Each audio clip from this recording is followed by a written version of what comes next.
Hi, Kabira. Hi, Asima. I read your book and I would like to ask you some questions about it. Great. So, in your book, I realized that you trust Osho unconditionally, and I would like to know which are the qualities that you saw in him that make you trust so unconditionally. Yeah, that's a nice question. It is difficult to say in words what I saw in Osho. The first time I saw him, I didn't see a man. I just saw a huge ball of light, white light, which was like a sun, and the sun was like blind me. It was so strong, and the quality of this light, white color, was love. So I felt so much love through this light, and I didn't even see his physical body. So was the first impact in the Buddha hall, in the old Buddha hall, was just to see this flash of light like a sun, and so much love that I started to cry and cry and cry and cry. And I was so far in the hall, in the Buddha hall, that I didn't really look at the man as a physical man. I just had the sensation of something much, much beyond the physical body. As a matter of fact, I'm a short distance and used to wear glasses, and that day I didn't have glasses, so from far I could not really see him. It was all sensations and perceptions and feelings and sentiment. It was a mixture of something very strong that keep all my life with him. It was steady. The first moment I saw and I had this experience, I kept this experience. It was all the time with me. So when I was close to him, I still have, after 12 years, I came close to him, and it was the same sensation. I always saw him not as a physical body, but something much deeper, something that it touched my inner soul so deep, and I felt resonate with him. I felt he was my house, he was my home, he was everything. And in a way, was not him, it was my inner truth that resonated through him. It's my inner quality, which is, he told me, your name is Azima, means big love. This big love, it resonates in front of him. So this was all the time, all these years, until the last 3 years when I was close to him, that was the main experience I had with him. And you received a lot of hits from him. Yeah, then yes. So what was it that you had to let go of? Yeah, the story, as you will see in the book, My Life with Osho, is a kind of preparation of most of the book. Like, more than half of the book is a preparation of me being close to him, because the last 3 years he told me to live in Lao Tzu, and I was in Lao Tzu for 6 months. Then he threw me out of Lao Tzu, he split me from my girlfriend, which I loved so much. And he started to hit me very strong in front of everybody. You asked me what I had to let go. I had to let go of my attachment to my personality of being a doctor, of being very intelligent, of being very smart.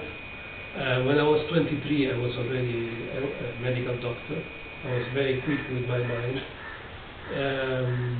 And also the attachment I had towards the female energy, the woman. I was, and I still love women. The basic of my life is to be with women.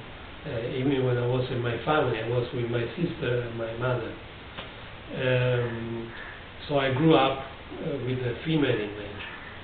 And all my life I've been very attached to the woman. I love women, and I need to stay close to the woman.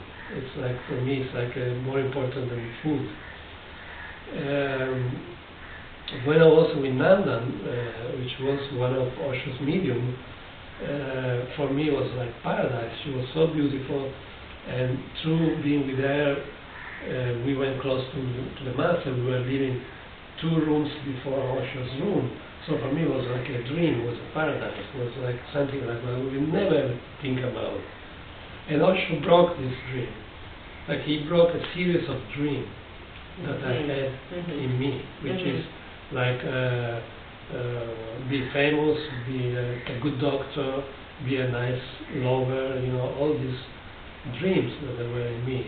He shattered, completely destroyed in 1 year, well, maybe 1 year and a half. He kept going, talking about me and hit me continuously. So I think that's what was working on my personality.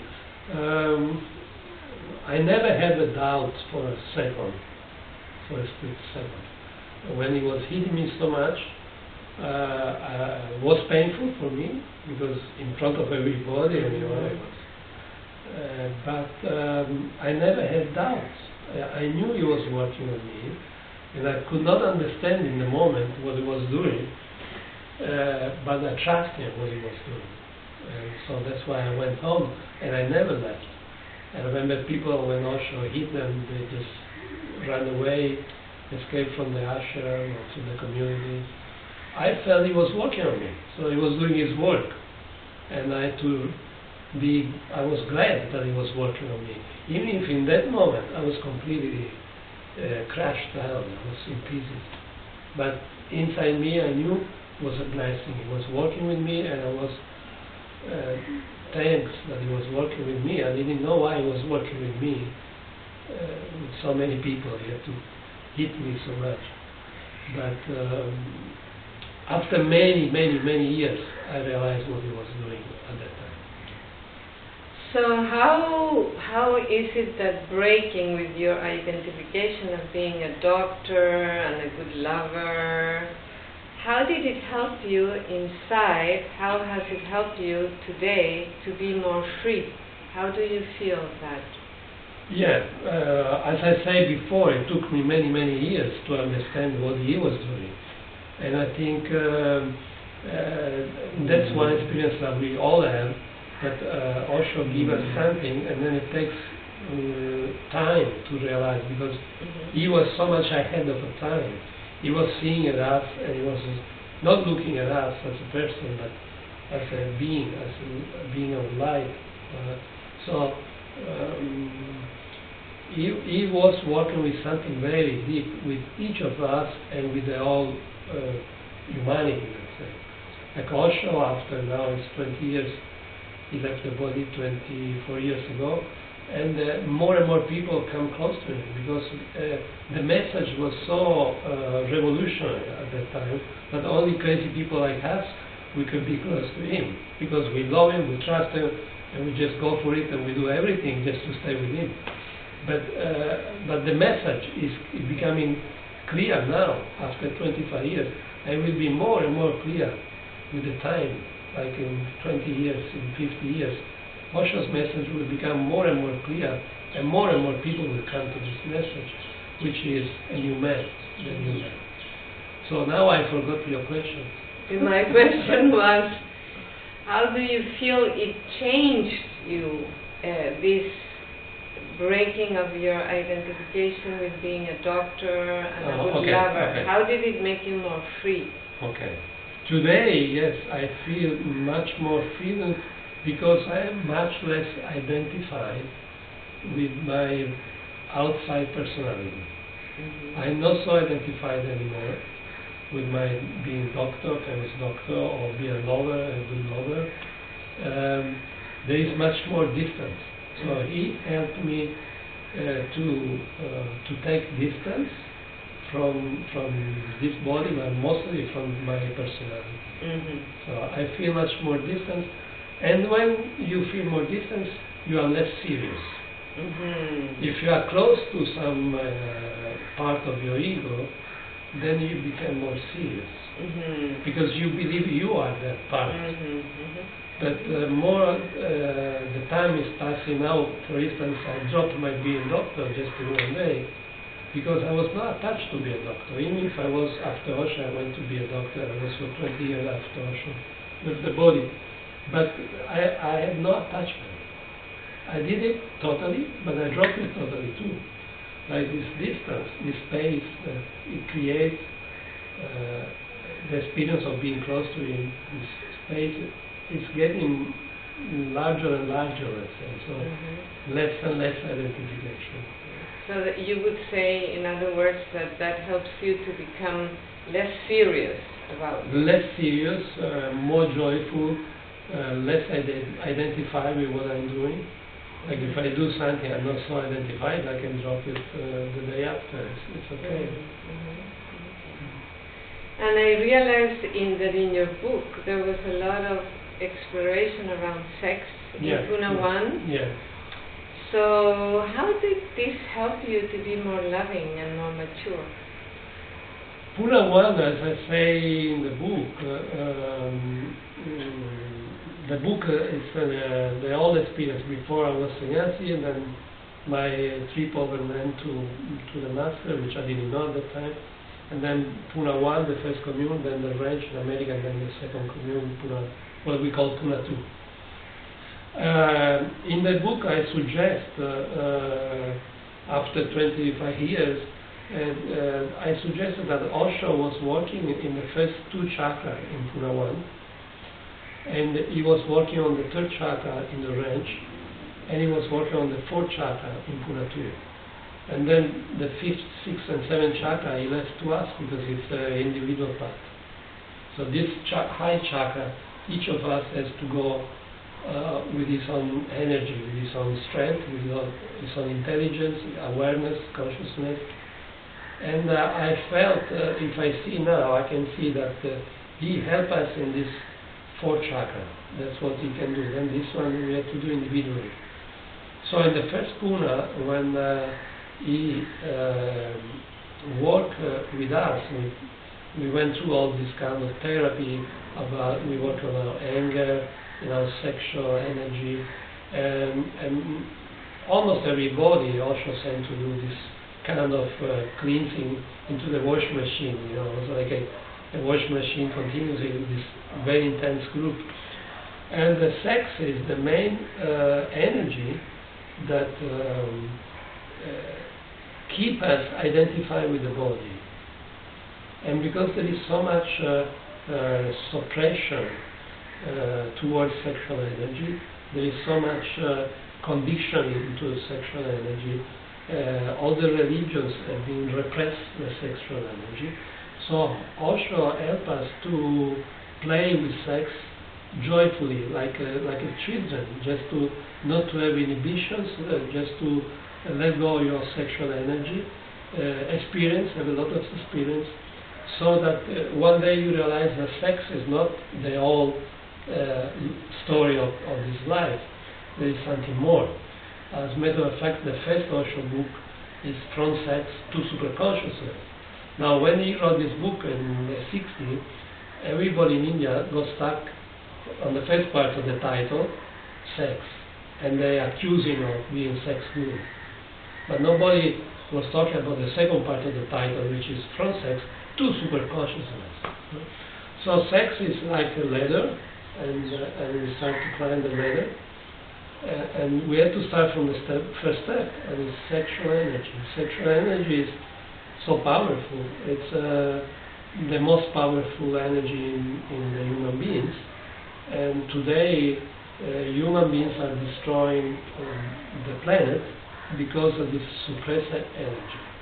Because 90% of people in the planet, they don't use sexual energy as it should be, like playful, with joy, with celebration, but it's all distorted, this energy. That Freud used to say the wars are nothing else than repressed sexual energy. So Osho knew that sex was the main step to climb in this ladder. So he helped us to get in touch with our sexual energy and be joyful, get to know him very well, so that one day we can go in our heart. And then sex transforms in love, and then in compassion. So what would, a lot of people might be looking at this interview. Yeah. They are not sannyasins maybe. Yes. So what would be your message to them? For non-sannyasi? Okay. Well, just yesterday here, an English lady wanted to meet me because she bought a book, and she was reading the book, not even finished, was just not even halfway through. And she told me, I didn't know anything about Osho, but I just bought a book, and now I feel like Osho is, I know Osho, and I'm so attracted to him, and I love him already out of your book. So that's, for me, the best that can happen with this book. The people that don't know Osho, they get to know Osho's energy through this book. Because one thing is, you read Osho's teachings, let's say, Osho's book, which is teaching, its message to the world, to the humanity. Well, one thing is this kind of book in which we, as a disciple, which have been close to him, we say the story which were around the Master. So people like very much to know how he was in the intimacy, how he was working with people, how we were looking at this Master. So the message for people who are not sannyasi is that through this book or other books other friends wrote, you can get to know what's the relationship between Master and disciple. What is the relationship between Master and disciple? Because that's the main thing. And the relation is trust, love, and compassion. And the whole energy comes from the Master. The disciple is just to surrender, because he is the source of light.